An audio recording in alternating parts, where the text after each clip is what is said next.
Ngayon, pag-usapan natin ang tungkol po sa healthcare.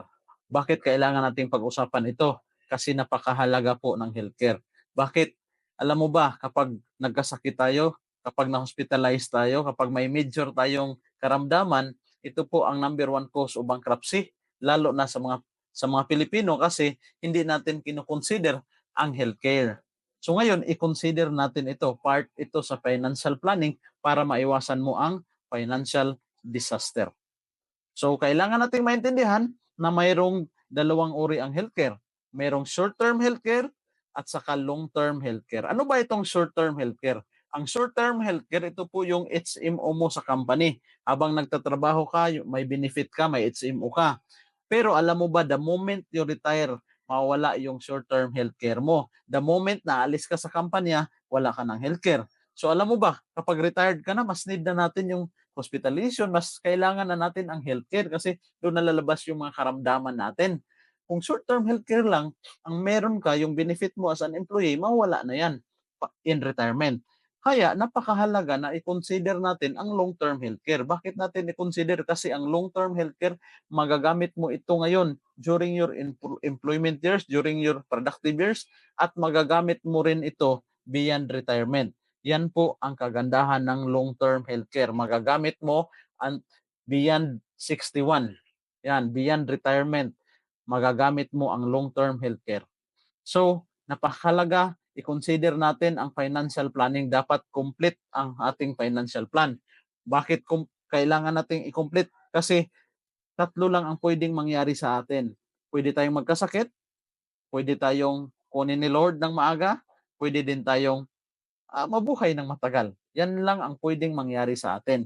Kung meron kang long-term healthcare, ay nasolusyon na ang problema mo. Magkakaroon ka na ng peace of mind. Bakit? Meron ka ng complete financial solution to your financial problem. So, ito yun ang complete financial plan kasi 3-in-1 ito. Ito ang the ultimate Kaiser Health Builder Program. 3-in-1, may healthcare ka na to pay and cover your hospital bills beyond retirement. Tandaan, beyond retirement. Mayroon kang life insurance to protect your family in case you die too soon. Then mayroong investment to provide income that you need when you retire kasi mas kailangan natin ng income during retirement. At ang kagandahan ng ating Kaiser Ultimate Health Builder Program, ito ay 7 years ka lang na mag-ipon for lifetime na yung benefit mo. Di ba? Yun yung napaganda. 7 years ka lang na mag-sacrifice. 7 years ka lang mag-save for lifetime use na. Example, at the age of 22, sa example natin, yung plan niya is K100. Annual installment is 58,821. Annual yan.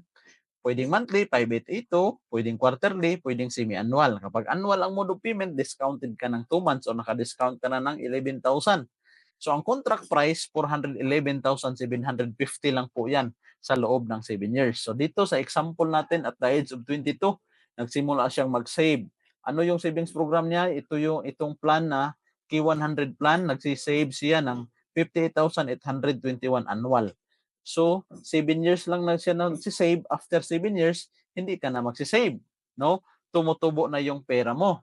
Yan po yung extended period. Yan, hindi ka na magbabayad, bibigyan ka na ng certificate of full payment after 7 years kasi fully paid na yung plan. So ano ba ang benefit mo during saving period? Nagsisave ka pa ngayon, nandito ka pa sa accumulation period mo. Ano yung benefit while nagsave ka? Ito, napakaganda. Meron kang annual physical exam benefit. So sa annual physical exam benefit natin, libre po yan once a year. Libre ka ng x-ray, CBC, yan, urinalysis, stool exam, ECG, then pap smear sa mga babae na nag-edad ng 35 years old above. So, libre po yan, ang annual physical exam. Hindi binabawas doon sa inipon mo. Meron pang dental benefits na libre. Yan, pa-cleaning ka, simple tooth extraction, libre po yan. So, meron ka sa plan na ito na room and board, 1,000 per day, may annual benefit limit ka na 60,000 per year. Ibig sabihin, kapag nagkasakit tayo o kapag nagkasakit or na-hospitalize tayo, so mayroon ka, babayaran ka ng Kaiser sa accumulation period ng 60,000, no? per year. So ang binayad mo 58,000, pero kung pag na-hospitalize, bayaran ni Kaiser yung hospital mo na 60,000. Tapos hindi naman nababawasan yung savings mo. So 'di ba? Ang ganda. So meron ditong waiver of installment due to death. For example, 2 taon ka pa lang, o 2 taon pa lang ako nag-save sa Kaiser, tapos kinuha ako ni Lord, anong mangyari sa plan? So na-waive na ang installment. Ibig sabihin, yung remaining 5 years na fully paid. At ang kagandahan nito, matransfer po ito sa yung immediate beneficiary na hindi na siya magbabayad ng 7 years kasi fully paid na ang plan. Makareceive pa siya ng life insurance. Kapag accident, 900,000 ang matatanggap niya dito sa plan na ito. Plus na i-transfer pa ang policy sa yung principal beneficiary na hindi na kailangang bayaran for 7 years. Tapos yung maturity amount na 1 million ay marireceive pa ng principal beneficiary mo. So yun yung kagandahan ng ating Kaiser 3-in-1 kasi transferable. Ito yung ipon na walang tapon. Sagot ng 3 F's of life. Mag-hospital, mayroon kang hospitalization. During accumulation period, hindi nababawasan yung savings mo. Parang nagsisave ka lang. Pero may healthcare kang kasama. Kapag kinuha ni Lord ng maaga, ma-waive yung installment, ma-fully paid, ma-transfer ang plan sa yung principal beneficiary. So ibig sabihin, hindi na siya magbabayad. Ma-fully paid na yung plan. At pagdating sa maturity, yung na-transferan ng plan, yung principal beneficiary, siya pa yung makatanggap ng maturity amount na 1 million. So ang total na ma-receive niya, for example, hindi natin alam, may nangyari, nakabayad ka pa lang ng 2 taon, nasa 100,000 pa lang, kinuha ni Lord, na fully paid, yung plan, hindi na binayaran, anong natanggap sa family? 900,000 kapag accident, plus 1 million sa maturity. Tapos kasi itong plan na ito is transferable. So, napakagandang saving program ang Kaiser 3-in-1. Kung hindi naman tayo kinuha ni Lord na hospitalize, maganda rin kasi meron kang healthcare. Punta naman tayo doon sa growth period. Sa growth period, hindi ka na nagbabayad. Wala ka nang binabayaran kasi nabayaran mo na 7 years lang. May certificate of full payment ka na. Anong mangyari? Ang kagandahan, after 7 years, magamit mo na ito sa outpatient, magamit mo na for maternity, magamit mo na kahit pre-existing illness, wala nang exclusion, gamit mo na lahat. Then, dreaded illness is covered, may life insurance pa rin, may long-term care benefits pa rin, and long-term care bonus. Yan po yung kagandahan. Hindi ka na nagbayad pero makagamit mo pa rin yung Kaiser mo sa yung hospitalization or kahit outpatient. So pagdating ng age 42, kasi 13 years ito yung growth period, ang kanyang total amount is 1 million. Matured na ang policy. So kapag matured na, pwede na niyang i-withdraw lahat. Pero kung i-withdraw mo lahat, yung 1.1 million, ay wala ka na pong coverage, wala ka ng account sa Kaiser. So pwede ka mag-open ulit kasi inubos mo na. Pwede mo ring magtira ka lang para may coverage ka pa. Okay, i-withdraw ko lang yung 50%. Pwede din yan. Tutubo. Pero what if dito hindi niya i-withdraw kasi bata pa naman siya. Hindi pa niya kailangan yung pera. Hinahayaan niya lang natutubo sa Kaiser. Alam mo ba, pagdating sa retirement niya, retirement years, umabot na ito ng 6 million. So pwede mo ring i-withdraw lahat yung 6 million na yan. During 20th year, yan po yung maturity date. Pwede mong i-withdraw lahat ng pera mo. Pero magkano lang yung na-save mo dito sa plan na ito? Nasa 411,000 lang. So whatever happens, may healthcare, may life insurance. Kung tatanda man tayo, may retirement benefit. Yan yung kagandahan kasi matatanggap mo yan na amount na yan in case na wala talagang claims. Yan po yung matatanggap mo. Mayroon kang retirement benefit. So di ba? Ang ganda ng Kaiser saving program natin. 3-in-1 ito. So, yan, ito yung pinapakita natin, 3-in-1, may investment. Ito, naka-invest tayo sa stocks, may healthcare at saka life insurance. Kaya savings na walang tapon.